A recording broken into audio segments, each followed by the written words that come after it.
इस खुशी का राज हम जानना चाहेंगे कि लड्डू क्यों खिलाया जा रहा है। देखिए, कई कारण हैं इसके। एक तरफ तो जिस तरीके से एक प्रचंड बहुमत के साथ महाराष्ट्र में पुनः एक बार एनडीए की सरकार बनी, ये एक अपने में एक बहुत बड़ी और बहुत ऐतिहासिक जीत है। महाराष्ट्र में विभिन्न तरीके के नैरेटिव सेट किए जा रहे थे, अलग अलग तरीके की धारणाएं बांधी जा रही थी नेताओं को लेकर, घटक दलों को लेकर कि उनका क्या जनाधार है, उनका क्या आधार है। मुझे लगता है ये जीत अपने में तमाम सवालों का जवाब महाराष्ट्र में बनकर आई है। साथ ही में बिहार में भी विपक्षी दल पूरी तरीके से इस बात की चर्चा, दावे कर रहा था कि विपक्ष की जीत इस बार सुनिश्चित है। बड़े बड़े दावे।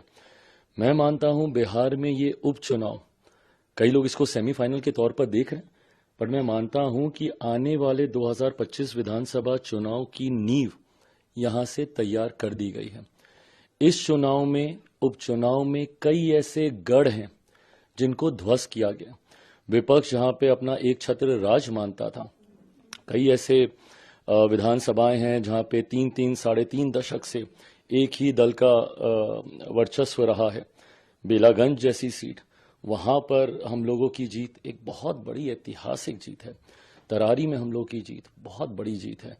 ऐसे में जिस तरीके से चारों सीटों पर एनडीए गठबंधन ने जीत हासिल की बिहार में, ये एक बहुत बड़ा कारण है जश्न मनाने का। और साथ ही में मेरे नेता, मेरे पिता आदरणीय रामविलास पासवान जी का सपना पार्टी के विस्तार को लेकर, और खास तौर पर झारखंड में उन्होंने लंबे समय से एक मजबूत जनाधार वहां पे अपनी मेहनत से, अपने परिश्रम से उन्होंने तैयार करने का काम किया।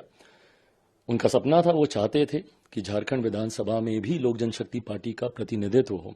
मुझे लगता है आज उनके उस सपने को पूरा करने की शुरुआत हुई है। जिस तरीके से लोक जनशक्ति पार्टी रामविलास ने चतरा की सीट जीतकर झारखंड में अपना खाता खोलने का काम किया है, मैं मानता हूं कि लोक जनशक्ति पार्टी रामविलास के कार्यकर्ताओं की, हमारे पार्टी के तमाम नेताओं की और चतरा की जनता की, ये एक उनको मैं बधाई देता हूं। ये एक बड़ी जीत है और इस जीत के साथ मैं मानता हूं कि आने वाले दिनों में लोक जनशक्ति पार्टी रामविलास के विस्तार को लेकर राष्ट्रीय स्तर तक ये पार्टी जाए। नागालैंड में हम लोग के विधायक हैं, झारखंड में हम लोग के विधायक हैं, पार्टी का जनाधार बिहार में है ही। तो मैं मानता हूं कि मेरे नेता आदरणीय रामविलास पासवान जी जिस स्तर पर पार्टी को देखना चाहते थे, उस ओर पार्टी